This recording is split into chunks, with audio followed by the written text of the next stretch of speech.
장례에 이렇게 관심이 있는 줄 몰랐습니다. 준비를 하면서 이번에는 장례 문제를 좀 다뤄보자 해서 하기는 했지만은 그렇게 관심이 있을까 그랬는데 어제 보니까는 의외로 장례 문제에 관심이 있어서 제가 아주 마음부담이 됐습니다. 저는 여러분들 되게 일반 목회하시는 것처럼 그런 일반 목회를 하고 있지 않고 누구나 다 알고 계신데 그럼에도 불구하고 장례를 많이 치릅니다. 제가 대학에 23년 있었다고 그러는데 학교장이 많습니다.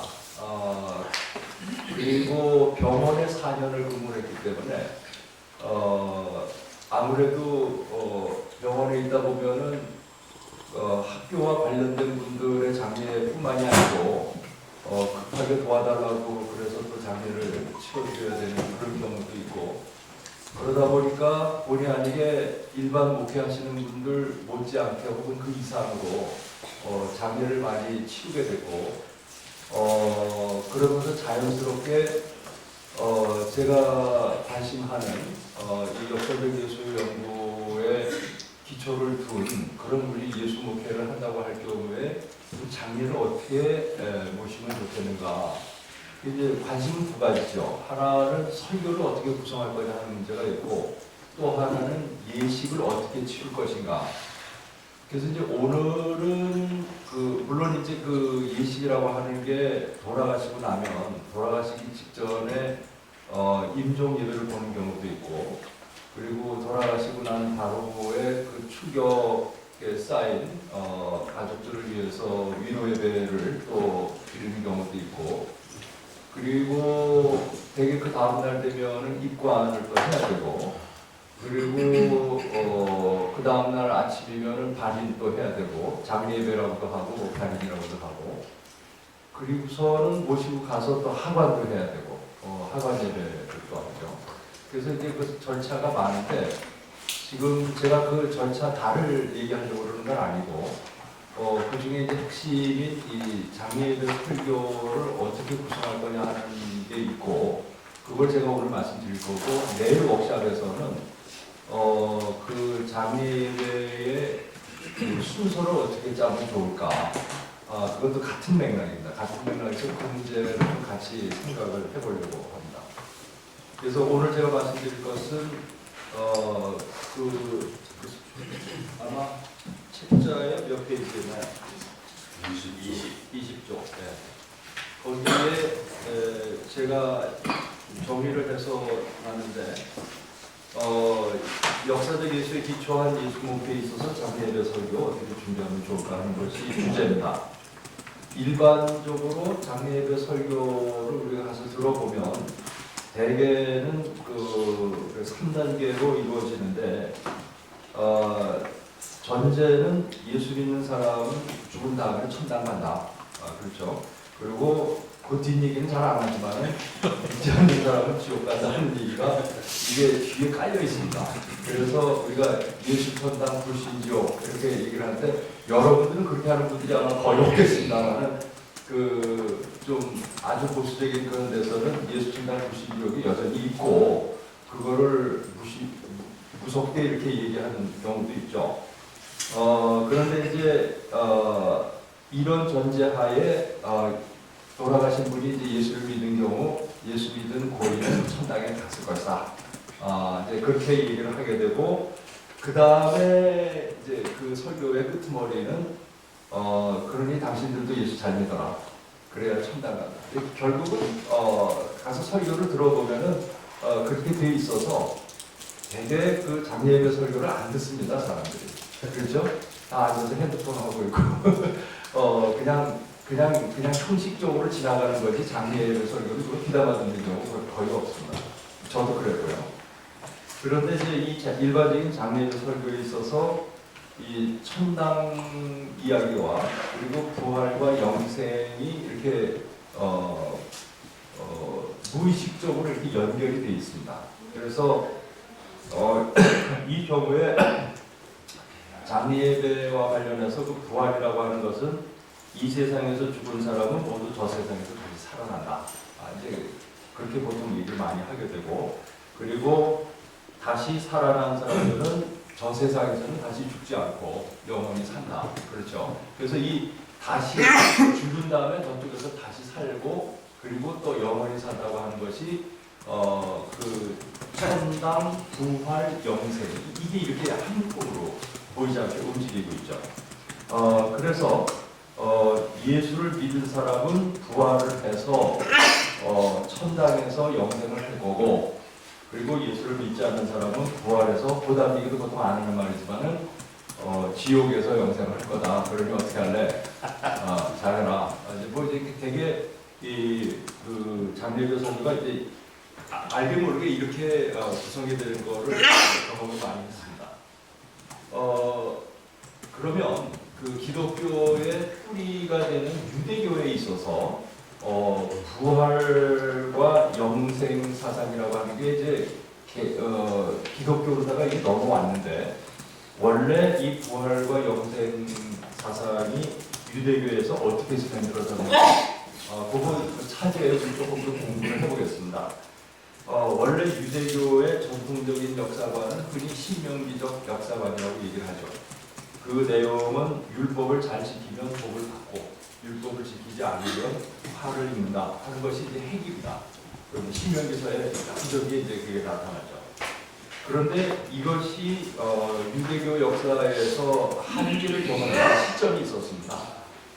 그게 기원전 160년대인데 165년이라고 그러고 168년이라고 그러고, 그 그리스 제국의 그 안티오코스 에피파네스, 이 셀류커스 왕조의 4대째인데, 이 안티오코스 에피파네스 때에 폭력적으로 헬라화를 시도한 때가 있었습니다. 우리나라도 일본이 지배를 하면서 그 데라우치 때인가요? 그 강제적으로 한국 시민화 정책을 쓰면서 거기에 응하지 참시 개명하고 일본 신사 참여하고 그거 하지 않으면은 죽이는 그런 사건이 있었잖아요. 그런 비슷한 것처럼 이런 폭력적인 헬라화 과정이 있었습니다. 그때의 그 내용은 뭐였냐면, 이거는 마카비서에 보면은 이 내용이 나옵니다. 마카비서의 기록이 나와 있어요. 성전에서 예배를 드리고 율법을 지키는 자는 사형에 처한다고 하는 게 핵입니다. 그러니까 이제 유대교의 두 기둥 아닙니까? 성전 예배와 율법 준수라는 게. 그런데 이제 이것을 하게 되면 사형에 처한다고 하는 법을 만들었고, 그 결과 많은 우리 일제시대가 그랬던 것처럼 많은 유대인들은 성전과 율법을 버리고 살아남았고, 그리고 일부의 유대인들이 성전과 율법을 고수하다가 죽게 됐습니다. 그리고 그 죽음에 대한 이야기도 마카비서에 보면 상당히 살벌합니다. 그리고 이제 그 역사가들 얘기에 의하면 이 쇠빗자루 같은 거를 이렇게 갈고리 같은 거를 뾰족하게 만들어서 이렇게 긁어가지고서는 아주, 왜 일본 사람들은 뭐 못을 갖다 거꾸로 깔아서 누구지 그저 주기철 목사님 같은 경우 그 뾰족한 못을 갖고 지나가겠다고 그러잖아요. 그렇게 비슷하게 해가지고 아주 잔인하게 죽이게 됐습니다. 그러다 보니까는 많은 사람들이 율법과 성전을 버렸죠. 그러다 보니까는 이제 이런 상황에서 유대인들 사이에 질문이 자연스럽게 생긴 겁니다. 율법을 잘 지키면은 복이 있고 지키지 않으면 화가 있다고 그랬는데, 율법을 잘 지키면 죽는 겁니다, 지금은. 그리고 율법을 지키지 않은 사람이 살아남는 거죠. 이제 이렇게 되다 보니까 이제 유대인 사회에서 우리는 지금까지 그렇게 알고 있었는데 지금의 이 상황을 그럼 우리가 어떻게 받아들이면 좋냐. 아직도 이 신명기적인 역사관이라고 하는 게 유대인에게 있어서 유효한 거냐 하는 이 질문이 자연스럽게 생겼습니다. 그 질문에 대한 대답으로 나온 것이 다니엘서라고 보통 얘기를 합니다. 한자들이. 그래서 이 다니엘서는 신명기적 역사관에 대한 이 안티오코스 에피파네스 시대에 이 회의가 생긴 것에 대한 대답으로 쓰여진 것이 보통 다니엘서라고 그렇게 얘기를 합니다. 그리고 그 대답이 부활과 영생입니다. 이걸 조금 더 얘기를 하면 이 부활과 영생이라고 하는 것은 율법 잘 지키면 복을 주고 안 지키면 화를 입게 하는 이러한 하나님의 정의로운 심판이 이게 살아있는 동안 일어나는 것이 아니고 이게 시간적으로 연기되고 공간적으로 변경된 것이다. 이게 무슨 말이냐면 지금 율법을 잘 지킨 사람이 복을 입어야 되는데 죽었잖아요. 그러면 이 정의가 무너지는 거 아니냐? 하나님의 정의가 하나님의 이 역사와 이라는 게 깨지는 거 아니냐? 그러니까 이제 다니엘서의 대답은 아니다. 하나님의 정의로운 심판은 여전히 유효하지만 그것이 시간적으로 연장이 된다. 그래서 죽은 다음에 그 일이 일어날 거라는 거죠. 그러니까 지금 살아있는 동안은 득세하고 그런 사람들이 잘 살지만은 죽은 다음에 하나님이 반드시 손을 볼 것이다. 그리고 그 공간은 이 세상이 아니고 저 세상이다. 그러니까 죽은 다음 저 세상에서 그 정의로운 심판이 이루어질 거라고 이렇게 연장이 됐다는 거죠. 율법을 지킨 자의 복과 지키지 않은 자의 화가 살아있는 동안 이 세상에서 이루어지는 것이 아니고 죽은 다음 저 세상에서 이루어진다. 바꿔 말하면 율법을 잘 지킨 자는 죽은 다음 부활해서 영원한 복을 누리고 율법을 지키지 않은 다음 자는 죽은 다음 부활해서 영원히 화를 입게 될 것이다. 이게 이제 우리 지금 그 천당 사상하고 상당히 이제 어느 정도 유사하게 이렇게 어우러지는 것이긴 합니다만은 원래 유대인 사회에서의 이 부활과 영생이라고 하는 것은 이런 틀에서 만들어졌다는 겁니다. 그런데 이제 오늘 우리가 관심하는 것은 그러면 역사적 예수 연구가들에게 있어서의 부활이라고 하는 건 뭔가 그리고 영생은 뭔가 하는 문제를 좀 짚어보려고 그러고 그 맥락에서 장기 문제를 제가 보려고 그러는 겁니다. 그냥 아주 쉽게 간단하게 말씀을 드리면 역사적 예수 연구가들이 말하는 이 부활의 장소는 죽은 다음의 저 세상이 아니고 우리가 살고 있는 이 세상입니다. 이 세상 안에서 부활하는 거죠. 그리고 이 부활의 시기도 그것도 죽은 다음의 문제가 아니고 우리가 살아있는 때에 이 살아서 우리가 존재하고 있는 이 세상 안에서 예수의 가르침과 삶을 이어가는 사람이 나타나게 될 때에 바로 그 사람 속에서 예수는 다시 살아나는 것이다. 그러니까 예수의 길을 이어가는 사람이 곧 다시 살아난 예수가 되는 거죠. 그래서 이제 저는 이런 맥락에서 제가 한번 설교에서 그런 얘기를 해서 내가 부활한 예수를 만났다. 시작할 때 부활절에 내가 설교 시작을 그렇게 했어요. 마침내 제가 부활한 그분을 만났습니다. 그런데 이제 사람들이 끌끌하더라고요. 그동안 뭐 아닌 것 같더니 이상해진 것 같아요. 그러면서 이제 제가 그분을 만나는데 그분이 우크라이나 출생입니다. 그리고 여성입니다. 그런데 그 사람이 살기는 캘커타에서 살았습니다. 그리고 수녀라는 얘기가 있습니다. 그러니까 사람들이 누구 얘기하는 테레사 언니 얘기하는구나 하는 거를 답을 잡았는데 나는 그분에게서 다시 살아난 예수를 보았습니다. 물론 이제 우리 가운데에서도 제가 이름을 지칭하면서 얘기를 할 수가 있겠죠.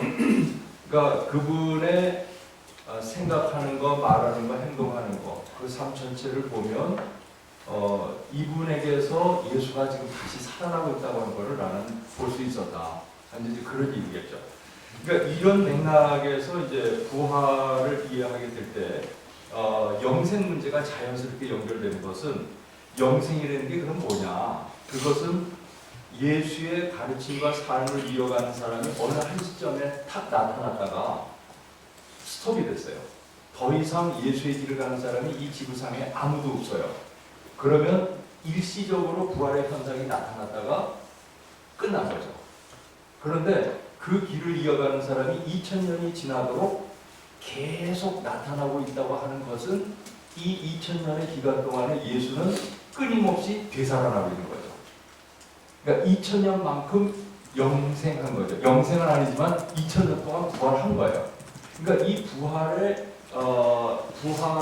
현상이 이것이 끝이지 않고 계속 이어지게 될 때에 그것을 영생이라고 말할 수 있지 않습니까? 이거는 제 개인적인 얘기가 아니고 이거는 역사적 예수 연구하는 사람들이 이 부활과 영생 문제, 부활은 크로스 안에 특히 이제 그런 점에서 어프로치하고 있고 쉐이비 스폰 같은 경우에 그 영생에 관한 책에 보면은 이 영생을 이런 맥락에서 이해를 하고 있는데 부활과 영생이라고 하는 거를 역사적 예수적 연구의 기초에서 설명한다면 이렇게 말할 수 있다는 겁니다. 단지 이 부활과 영생이라고 하는 것이 기계적으로 항상 있는 게 아니고 그러니까 예수의 길을 이어가는 사람이 이 지구상에 더 이상 안 나타난다? 그러면 부활을 멈추는 겁니다. 부활의 역사가 끝나는 겁니다. 그리고 영생이라고 하는 것도 더 이상 존재하지 않게 되는 거예요. 이해가 되셨죠? 여기까지 클리어합니다. 그러니까 저는 이거를 장애 문제에다가 이제 연결을 시켜보기 위해서 말씀을 드린 겁니다. 만약 부활도 없고 영생, 그에 따라서 영생이라고 하는 게 없게 된다고 한다면 그에 따라서 기독교도 끝나는 겁니다. 더 이상 예수의 길을 가는 사람이 안 나타나면 기독교는 끝나는 거죠. 그렇죠? 그 기독교의 종말을 말하는 거죠. 그러면 이제 이 예수 부활이 예수의 부활을 저는 얘기를 했는데 이제 우리가 관심하는 거는 예수의 부활만이 아니고 신도들의 부활을 지금 얘기를 해야 돼요. 신도들의 돌아가신 고인의 부활과 영생을 이야기해야 되니까 이제 그걸 연결시키면은 어떻게 얘기를 할 수 있냐면 모든 사람이 죽은 다음에 부활하는 것은 아니다. 이게 상당히 거북한 거예요. 그죠? 다 죽은 다음에 부활하는 걸로 얘기를 해야 되는데 사실은 이 맥락에서 보면 사람이 죽었다고 모두 부활하는 것은 아니다. 말을 바꿔서 얘기하면 전두환이 살아있는데 전두환이 죽은 다음에 전두환이가 부활한다? 안 되겠죠. 막아야 된다. 가서 무덤을 전부 둘러싸고서 부활 못하도록 포장을 씌우듯이 해가지고 그 전두환이가 다시는 살아나지 못하도록 막아야 된다. 그렇죠. 그러니까 모든 사람이 죽었다고 해서 죽음 이후에 다 부활하는 것은 아니고 어떤 사람은 부활해서는 안 될 사람이 있다는 거죠. 그런 사람은 부활을 막아야 됩니다. 그렇죠. 그 부활을 막는 것은 지금 광주에서 다시 모임이 있으면서 그 망령들, 이 망령은 그 태극기 부대의 이 망령이 더 이상 기승을 부리지 못하게 막으려고 노력을 하는 거가 부활을 막는 거거든요. 네, 그렇죠. 그래서 고인이 돌아가셨다고 해서 모두가 부활하는 것은 아니라고 하는 그 말을 뒤집어서 얘기하면 고인이 살아 있었던 동안 다음 세대에 기억이 되고 그리고 이어질 만한 그런 가치 있는 삶을 살았을 때에만 그런 사람들이 부활이 가능하고 영생할 수 있다는 거죠. 그러니까 아마 이 정도까지 얘기하면 대충 감이 오셨을 거고 설교를 어떻게 준비를 해야 되느냐 하는 거에 대한 아웃라인을 잡혔다고 볼 수가 있는 것 같습니다. 그리고 그에 따라서 아까 일반 그 장례에 설교하고 이렇게 맞물려서 얘기를 하면 그렇게 살지 못한 사람은 사실 죽은 다음에 곧 잊혀지고 잊혀진다는 말은 부활하기가 어렵다는 걸 뜻하는 거죠. 곧 잊혀지고 그런 그 사람의 삶을 이어간 사람들도 존재하지 않게 될 때에 부활과 영생은 있을 수가 없다. 불가능하다. 사실 두 번 죽는 거예요. 제일 무서운 거는 우리는 아직 안 죽었지만 어떤 사람이 내가 죽었는데 가정을 해봐요. 내가 죽었는데 2년 이내에 2년이 지났는데 아무도 내 이름을 기억하는 사람도 없고 내가 어떻게 살았는지 무슨 얘기를 했었는지 무슨 생각을 갖고 살았는지 아무도 기억하는 사람이 없고 이름을 올리는 사람도 없고 그에 따라서 내게서 살아있는 동안 있었던 어떤 것을 이어가 보려고 하는 사람이 세상에 단 한 사람도 존재하지 않는다. 두 번 죽는 겁니다. 부활도 없는 거고 당연히 영생도 없는 거죠. 이건 정말 비참한 거죠. 그러니까 똑같이 그러니까 예수 잘 믿어야 된다고 하는 것과 결국 같은 얘기로 될 수 있는 거죠. 그래서 잘 살아야 된다. 이런 얘기가 될 수가 있는 거죠. 그렇죠. 사실 그런 경우가 있습니다. 요즘은 원래 유교에서는 이 제사를 5대조까지 지냅니다. 공식적으로. 그런데 5대조까지 지낸다는 말은 내가 있고 내 아들이 있고 손자가 있고 그 밑에까지 내려가서 5대의 후손이 5대 후손이 나를 기억하면서 제사를 지낸다는 거거든요. 그리고 제사를 지낼 때에는 이 지푸로다가 그 고인의 모습을 형상화해가지고 그렇게 해서 그 고인에 대한 기억을 되살려줍니다.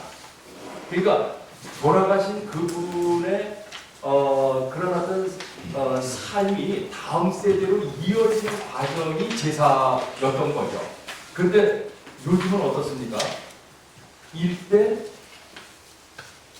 내가 죽었어요. 자식들 다음 때 가면은 거의 끊어진다. 지금 4대까지 못 내려갑니다. 할아버지 우리 애들이 할아버지 산소에 가나?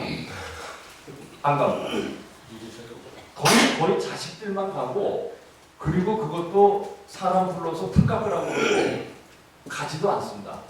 그러니까 이제 이게 점점 그 돌아가신 분에 대한 기억과 계승이라고 하는 것이 굉장히 시간적으로 이게 단축이 되어버렸습니다. 더 짧아졌습니다.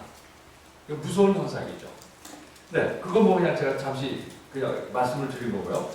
그래서 이제 이런 맥락에서 장례예배 설교를 우리가 한다고 그럴 적에 역사적 예수 연구가들이 생각하고 있는 그런 부활과 영생의 그런 맥락에서 이 만약에 설교를 준비한다고 그런다면 어떻게 준비해야 될 것이냐? 제가 이제 결론부터 미리 말씀을 드리면 이 장례예배의 설교라고 하는 것은 돌아가신 분의 그 삶이 다음 세대로 이어져서 비단 그 개인의 삶만이 아니고 이 세상에 살았던 사람들의 가치 있는 삶이 이 장례식이라고 하는 절차를 통해서 다음 세대로 이어지게 함으로써 하나님 나라 운동이 장례식을 통해서 확장되도록 하는, 이해가 되셨어요? 그런 맥락에서 장례식을 보면 좋겠다. 제가 그런 생각을 갖고 있는 거죠. 그래서 거기 쓴 거를 조금 보면은 장례의 설교의 중심 메시지가 되어야 되는 것은, 저는 그래서 고인이 이 세상에서 살아온 삶 중에 다음 세대에 이어질 만한 가치 있는 삶이 무엇이 있을까? 이것이 중요한 화두가 되어야 된다고 보는 거고, 그리고 이 살아있는 이들이 고인의 삶 중에 가치 있는 삶을 장례라고 하는 절차를 통해서 이어가게 될 때에 이 고인은 육체는 죽었지만 살아있는 사람들 가운데서 다시 살아나게 될 거고, 그러한 계승이 영속될 때 영원히 살아있게 될 것이다. 그냥 영생할 거라고 하는 막연한 얘기가 아니고 이건 실질적인 영생입니다. 그렇죠? 그러니까 생각해 보세요. 영생한 사람이 누가 있어요? 적어도 지금까지, 죽은 이후 아직까지 영생하고 있는 사람이 누가 있어요? 예수가 있죠. 2000년이 지났는데 아직도 그 이름을 부르잖아요. 그리고 그 사람이 무슨 생각을 가졌는지, 뭐라고 가르쳤는지, 어떻게 살았는지를 우리는 지금도 기억하고 있단 말이에요. 왜 기억하겠어요? 그렇게 살자는 거죠. 예수 믿고 구원받고 천당 가는 거는 그 길을 가는 사람, 그 삼박자 신앙을 갖고 있는 사람은 예수의 길을 이어가지 않고 천당을 가죠. 그러나 이제 이렇게 장례를 한다고 할 적에는 예수가 앞서간 길을 이어가려는 사람들이 계속 이어지고 있는 한, 그런 시간들이 그치지 않고 이어지는 한, 그 시간 속에서 영생하는 거죠. 그렇죠. 그래서 이 세 번째 보면 장례예배 설교는 고인의 가치 있는 삶을 그 예배의 설교를 통해서 소개를 하고 살아있는 이들이 이 삶을 이어가게 함으로써 고인과 살아있는 사람들을 연결시켜주고 이러한 과정을 통해서 살아있는 사람들이 보다 사람답게 살아갈 수 있도록, 그러니까 포인트가 돌아가신 분에게도 있지만은 절반의 포인트는 살아있는 사람들에게 있다는 거죠. 이 살아있는 사람들이 더 사람답게 살아가고 이 세상을 보다 살만한 세상으로 만들어 나가는 그런 계기를 제공한다. 저는 장례식이 그런 절차여야 된다고 하는 생각을 갖고 있습니다. 만약 장례의 설교가 고인과 살아있는 사람들에게 모두 위로의 메시지를 줄 수 있다고 한다면 살아있는 사람들이 고인의 삶을 이어감으로써 고인이 살아있는 사람들 가운데서 여전히 함께 있다고 하는 것 자체가 그게 모두에게 위로를 줄 수 있을 것이다. 돌아가신 분도 돌아가셔서 이걸 알 수는 없지만은 내가 죽은 다음에 사람들이 끊임없이 내 이름을 부르고 나를 기억해주고 내가 살아있는 동안 내가 살아내려고 했던 것들을 그거를 계승해서 자신들의 삶의 아주 중요한 한 부분으로 해서 그렇게 살아가려고 그렇게 한다고 그런다면 그것을 정말 보고 있다고 그런다면 얼마나 고맙겠어요. 그것처럼 감사한 일이 없죠. 거꾸로 그렇게 살아가는 사람들도 고인을 보냈지만은 슬픔이 있죠. 그래서 저는 늘 장례에 가서 이 얘기를 하지만은 고인을 떠나보내는 슬픔이 우리에게 있지만 그거보다 더 슬픈 것은 고인이 떠난 지 한두 해가 지나지 않아서 고인을 생각했는데 이름 석자도 희미하고 그분이 어떤 분이었는지에 대한 아무런 기억이 없을 때 그것처럼 슬픈 것이 없다. 진짜 슬픈 건 그거다. 심각해지죠. 그렇게 얘기를 하고 나면 그럼 나는 어떻게 될까? 그런 생각을 해보게 되겠죠. 그러면 이제 좀 더 구체적인 문제로 어떻게 그러면 실제로 준비를 할까? 그래서 저 나름대로 장례예배 설교를 준비하는 과정을 좀 말씀을 드리면 장례가 났다고 제가 얘기를 듣고 제가 집례자로 결정이 되면 저는 제일 먼저 찾아가서 다른 여러 가지 하는 일이 있지만은 첫날 저녁 보통 10시, 밤 10시나 11시쯤 유족을 찾아갑니다. 그래서 미리 이제 낮에 물론 가서 이제 이렇게 보면서 제가 누구한테 얘기를 들으면 이 고인의 삶에 대해서 잘 알 수 있을까? 그래서 어느 한 사람의 이야기가 아니고 이 고인을 가장 잘 아는 사람들이 어떤 사람들이 있는지를 수소문을 해가지고서 말하자면 인터뷰할 사람을 선정을 합니다. 그래서 고인의 가족 중에서 꼭 내가 얘기 들어야 할 사람, 숫자가 많지 않으면 다 들어요. 그리고 고인의 지인 가운데서 그 고인을 가장 잘 아는 사람, 그래서 그 사람들이 누군지를 이제 이름하고 전화번호를 다 받아가지고 그리고 미리 약속을 하고 지인들은 가급적 낮에 만나고 밤에 만날 건 아니니까 그리고 가족들은 밤에 만납니다. 그래서 가족들의 경우에는 보통 밤 한 11시쯤 가면은 문상이 거의 끝나거든요. 그러면은 가족들은 한 사람씩 방에서 이제 대개로 방이 있잖아요. 그래서 이제 방으로 오시라고 해갖고 한 분 한 분씩 다 만나서 그 고인에 대한 이야기를 듣습니다. 그래서 이 고인의 삶이 어떤 삶이었는지, 그리고 잊을 수 없는 고인과의 그런 소중한 경험이 무엇이 있었는지, 이제 그런 얘기들을 쭉 들으면서 보통 11시에 시작하면 한 2시쯤 끝납니다. 그러니까 한 3시간 정도를 면담을 하는 거죠. 그리고 이제 다른 지인은 낮에 이렇게 면담을 하고, 그래서 많을 적에는 한 10명 정도까지 하는데 보통은 적으면 5, 보통 한 8, 많으면 10, 그 정도 이제 숫자의 인터뷰를 하게 되죠. 그러면 이제 인터뷰한 내용은 아까 얘기한 것처럼 이 가족과 지인들이 이 고인에 대해서 직접적으로 경험하면서 알게 된 고인에 대한 이야기를 수집을 하는 겁니다. 그러면 이제 뭐 A4 용지에다가 한 10장 정도 빽빽하게 정신없이 적습니다.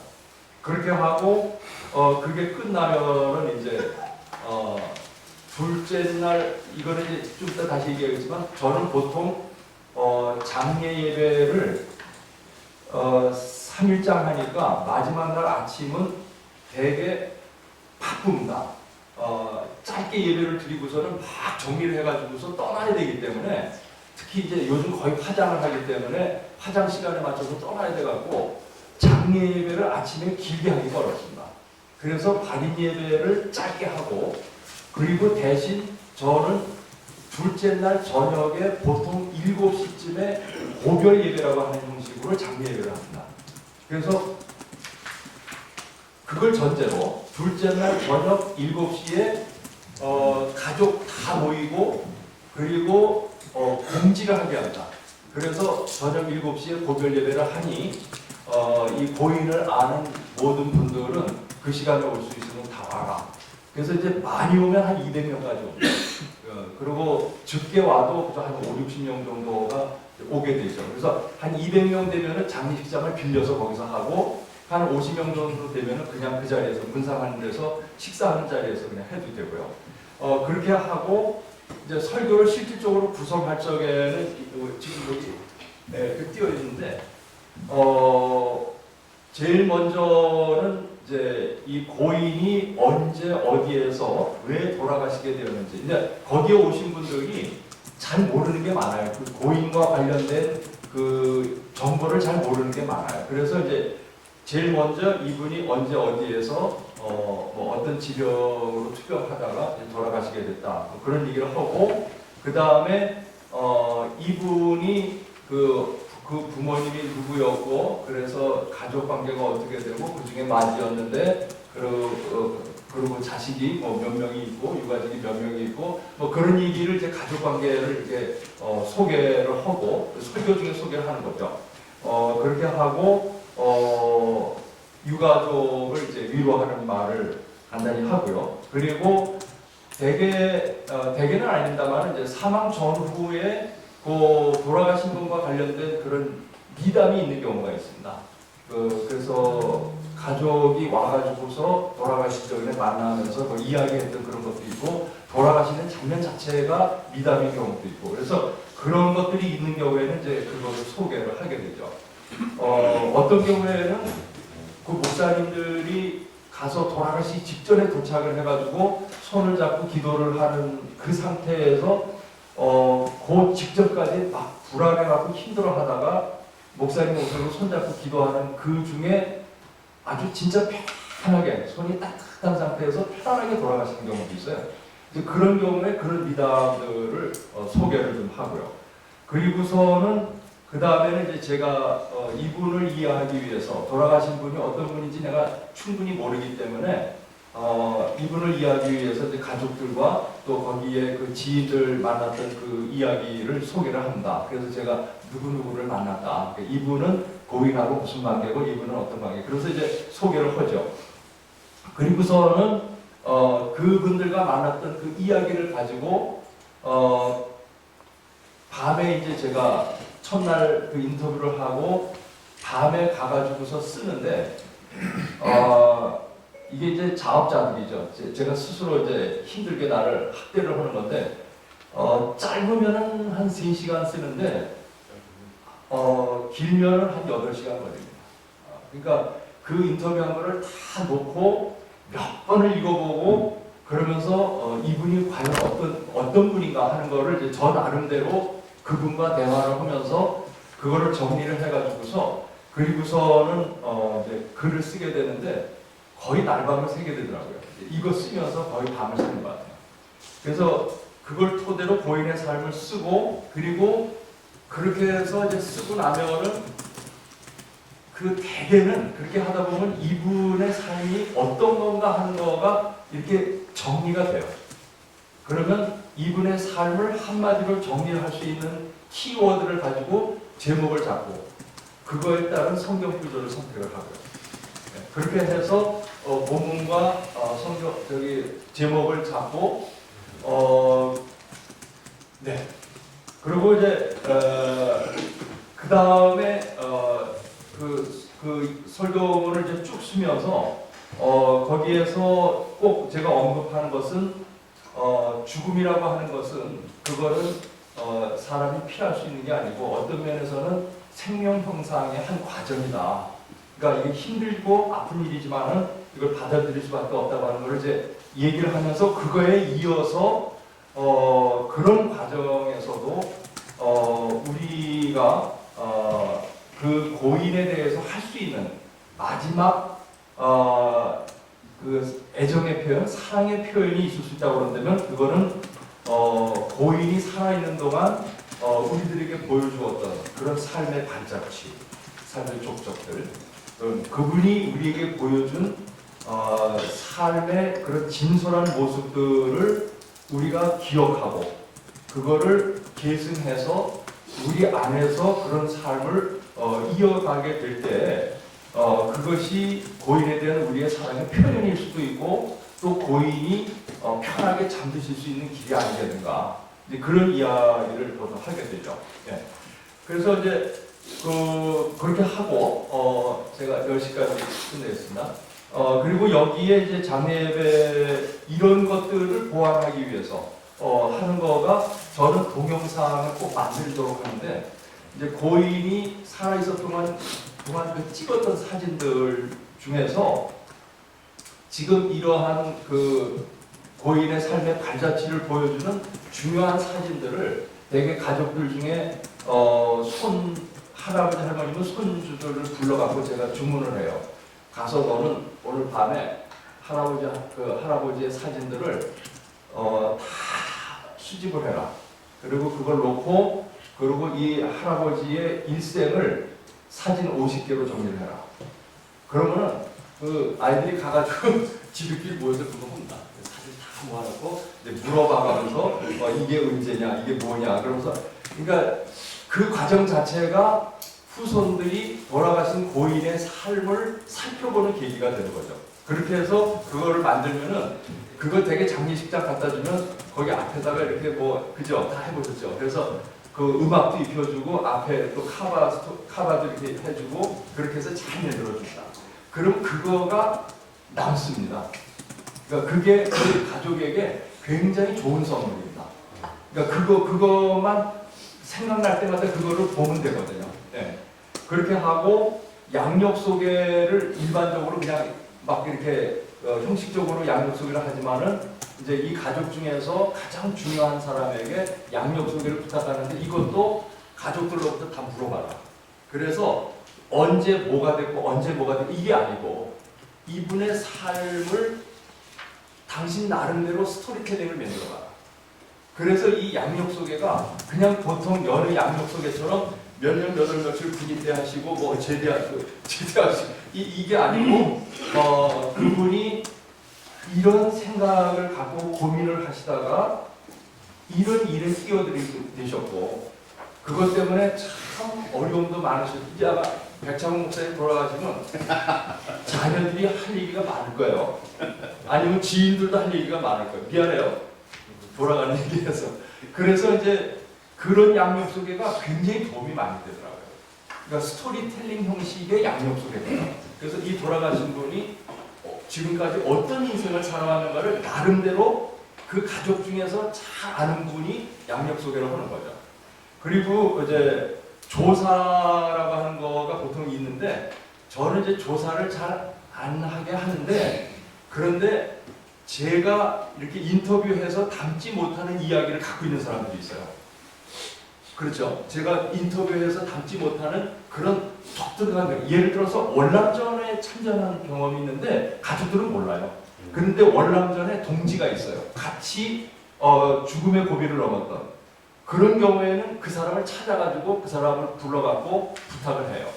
이건 아무도 모른다. 당신만이 얘기할 수 있다. 그래서 이 조사도 말하자면 이분의 삶의 전체 과정을 이해하는 데 있어서 제가 빠뜨리는 부분, 놓칠 수 있는 부분을 이야기하게 함으로써 이분의 삶이 총체적으로, 입체적으로 조명이 될 수 있도록 보완하는 의미에서 조사를 부탁한다는 거죠. 이해가 되셨죠? 제가 바로 엊그제 지금 장례를 치르고 왔는데 그날 제가 그 순서 짠 거를 이제 내일 워크샵 할 적에 제가 샘플 하나 보여드릴 겁니다. 그렇게 그 보완을 하면 그게 좀 도움이 되고요. 그리고 가급적이면 이제 제가 하는 이 스타일로 하려면은 셋째 날 아침은 안 됩니다. 보통 보면 한 20분 이내에 다 끝내야 되는데 그것이 쫓겨가지고 얘기할 시간도 없습니다. 찬송가 2장 부르고 기도하고 성경 읽고 그러면 얘기하는 시간이 뭐 몇 분 뒤도 않고 다른 순서 넣기도 힘들어요. 단지 저는 학교에 있다 보니까 뭐 이사장 장례, 총장 장례 이런 건 이제 교목실장, 제가 교목실장 하니까 이제 교목실장이 해야 되거든요. 그런 경우에는 셋째 날 10시 이렇게 9시, 10시, 11시 이렇게 해서 그 길게 합니다. 그건 1시간 정도 이렇게 하는데 보통 발인예배 그렇게 못하잖아요. 짧게 하지. 그러니까는 둘째 날 저녁 고별 예배가 저는 늘 이렇게 하는데 해보니까 아주 좋아요. 둘째 날 저녁에 지인들 다 오라고, 가족들 다 오라고 그래갖고 굉장히 많이 옵니다. 그 시간에. 그리고 예배 시간은 짧게 할 경우에는 정말 특별히 얘기할 게 없는 사람들이 있어요. 돌아가신 분이 가족들도 많지도 않고 아는 사람도 없고 그러면은 진짜 한 30분이면 되지만은 정말 얘기할 게 많은, 그리고 가족들도 많고 그런 경우에는 1시간 하는 경우도 있고요. 믿어지지 않으시겠지만은 이번에 돌아가신 분은 초등학교 3학년밖에 졸업을 안 한 분이에요. 그런데 이분 고별 예배 2시간 했어요. 제가 아주 내놓고 얘기했어요. 이번에 고별 예배는 우리 가족들 전체가 같이 참여를 하면서 고인을 보내드리는 그런 의식을 가질 텐데 한 2시간 걸릴 거다. 그러고선 그렇게 준비를 했어요. 근데 이제 제가 나중에 좀 순서를 보여드릴게요. 그리고 장례예배 설교의 이 핵심 목적은 아까 말씀드린 것처럼 고인의 삶을 소개해서 유가족과 지인들이 그분의 삶 속에 정말 가치 있는 삶의 그런 부분들을 우리의 삶의 자산으로 받아들여서 그 삶을 이어가게 한다고 하는 거가 포인트인데, 저는 이것을 예수의 하나님 나라 운동의 연장선상에서 봐야 된다고 봐요.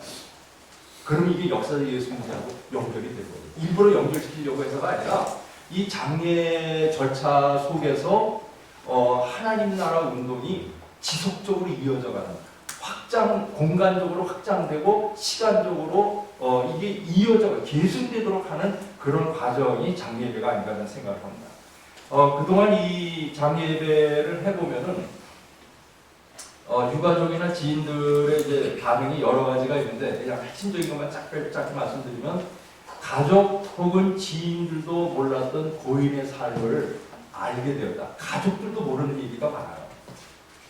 돌아가신 분이 자기 아버지인데도 모르는 얘기가 너무 많아. 그리고 내 남편인데도 내가 모르는 얘기가 많아요. 내 마누님인데도 모르는 게 있어요.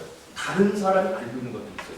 그것들이 이제 총체적으로 이렇게 여기에서 얘기가 되니까 가족들이 내 식구인데 나도 몰랐던 그런 삶의 이면들이 있었던 걸 알게 돼서 너무 고맙다는 게 있고, 또 이 돌아가신 분의 삶을 이렇게 총체적으로 이렇게 어떤 면에서는 입체적으로 이렇게 잘 조명해줘서 고맙다고 하는 이제 그런 인사가 많고요.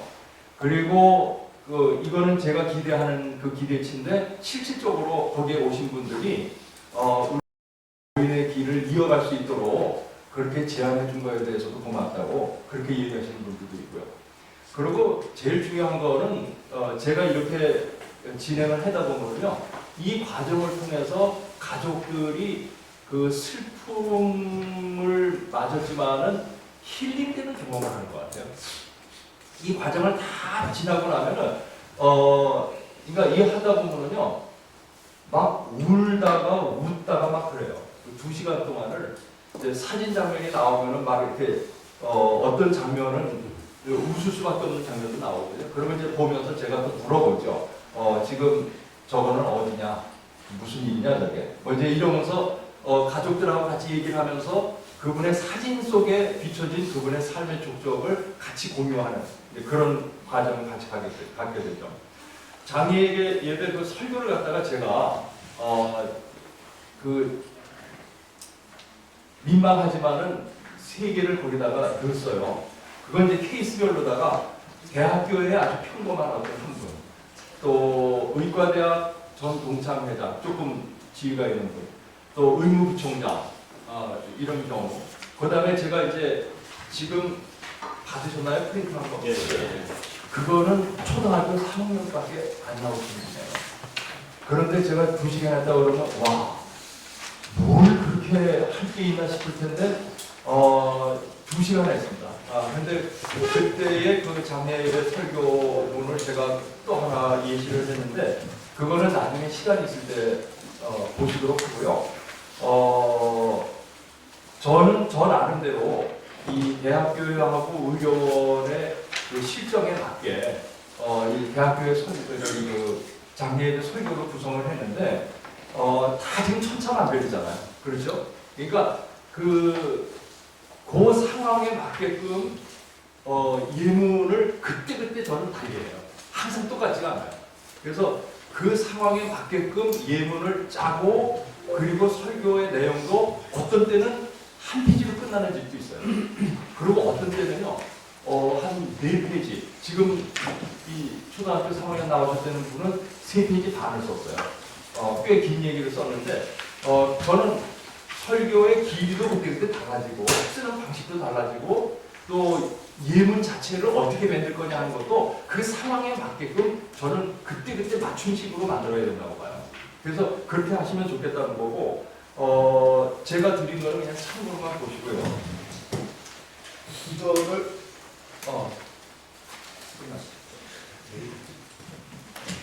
그 설교의 그 예문을 이렇게 잠깐 보는 건 내일 그 워크샵하기 직전에 제가 한번 보여드리고 그거에 따른 순서를 워크샵을 기본적으로 내일 보도록 하죠. 오늘 제가 여기까지 말씀을 드리겠습니다.